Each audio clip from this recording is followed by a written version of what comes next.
दोस्तों, Pakistani test cricketer Fawad आलम, जिनको 10 साल तक इग्नोर किया गया सिर्फ और सिर्फ इसलिए कि फवाद आलम का स्टांस ठीक नहीं है और इतना बड़ा टैलेंट पाकिस्तान क्रिकेट बोर्ड ने ज़ाया कर दिया। तो दोस्तों, आज की इस वीडियो में हम आपको फवाद आलम के बारे में ही इंटरेस्टिंग बातें बताने जा रहे हैं और इनको कैसे और किस किस ने इग्नोर किया इस पर भी हम बात करेंगे। तो चलो दोस्तों, शुरू करते हैं आज की ये वीडियो।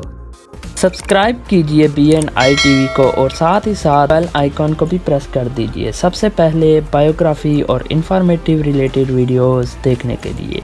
दोस्तों, फवाद आलम पाकिस्तान के टेस्ट क्रिकेटर हैं जिनका जन्म 8 अक्टूबर 1985 को पाकिस्तान के शहर नाजिमाबाद सिंध में हुआ और 2021 के हिसाब से इनकी उम्र हुई 36 साल। दोस्तों, फवाद आलम का ताल्लुक एक क्रिकेटिंग फैमिली से है। इनके वालिद तारिक अहमद, इनके चचा रफात अहमद और इनके मामू वहीद मिर्ज़ा भी पाकिस्तान में क्रिकेट खेल चुके हैं।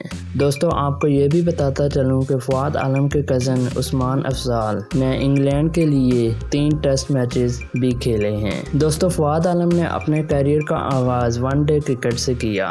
2007 में श्रीलंका के खिलाफ इनका वनडे डेब्यू हुआ और इनका स्टार्ट कुछ अच्छा नहीं रहा और अपने पहले ही मैच में ये 0 पर आउट हो गए। उसके बाद इन्होंने अगले 10 मैचेस खेले पर ये इन 10 मैचेस में सिर्फ एक बार आउट हुए, पर फिर भी ये कोई बड़ा स्कोर करने में कामयाब ना हो सके। इन्होंने इस 10 मैचेस में 63 हाईएस्ट स्कोर किया और वो भी हांगकांग के खिलाफ। उसके अलावा इन्होंने कोई 50 नहीं की थी, पर ये आउट भी नहीं होते थे क्योंकि ये एंड पर आते थे तो इनको थोड़ी सी बॉलें मिलती थी, 10-15 बॉलें मिलती थी, उस पर ये थोड़ा सा स्कोर कर देते थे पर आउट नहीं होते थे। दोस्तों, फिर 2 साल के बाद फवाद आलम को 2009 में टेस्ट का भी डेब्यू करवाया गया और ये डेब्यू भी फवाद आलम का श्रीलंका के खिलाफ ही था और फवाद आलम ने अपने पहले ही मैच की दूसरी इनिंग में 168 रन की लंबी पारी खेली और टेस्ट मैच में इन्होंने अपना टैलेंट शो किया। पर दोस्तों, आप ये जानकर हैरान होंगे कि उसके बाद फवाद आलम को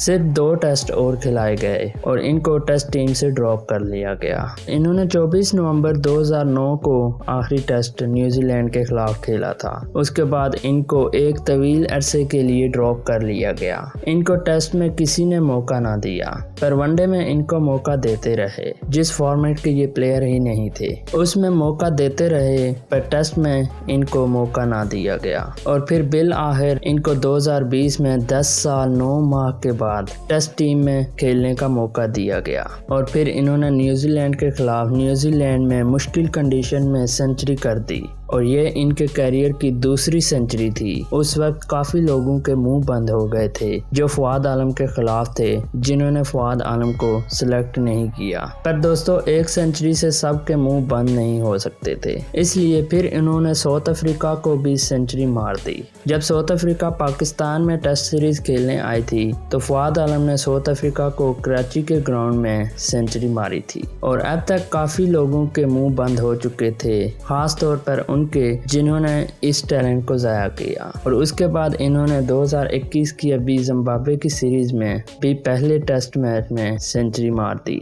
जिम्बाब्वे के खिलाफ फवाद आलम ने 140 रन की पारी खेली थी। दोस्तों, इन 10 सालों में बहुत सारे चीफ सिलेक्टर्स आए और गए पर किसी ने फवाद आलम को सिलेक्ट ना किया। इस लिस्ट में इंजमामुल हक, मिसबाहुल हक, आमिर सोहेल, वकार यूनिस, इकबाल कासिम और भी बहुत बड़े बड़े नाम शामिल हैं जिन्होंने फवाद आलम को इग्नोर किया सिर्फ इसके स्टांस की वजह से। फर्स्ट क्लास में सबसे ज़्यादा रन्स करने वाले, सबसे ज़्यादा एवरेज वाले खिलाड़ी को 10 साल से ज़्यादा के वक्त तक इग्नोर किया गया और बिल आखिर 2020 में मजबूरन लोगों की तनकीद पे फवाद आलम को सिलेक्ट किया गया और फवाद आलम ने अपने आप को मनवाया। इसके अलावा दोस्तों, फवाद आलम ने क्रिकेट के साथ साथ एक्टिंग करना भी स्टार्ट कर दी है। इन्होंने खुदकश मोहब्बत में अपनी एक्टिंग के भी जोर दिखाए हैं और एक्टिंग में भी इन्होंने अपने आप को मनवाया है। दोस्तों, आपको फवाद आलम कैसा प्लेयर लगता है आप हमें कमेंट में बता सकते हैं। आपने अगर फवाद आलम की मूवी देखी है तो आपको फवाद आलम की एक्टिंग कैसी लगी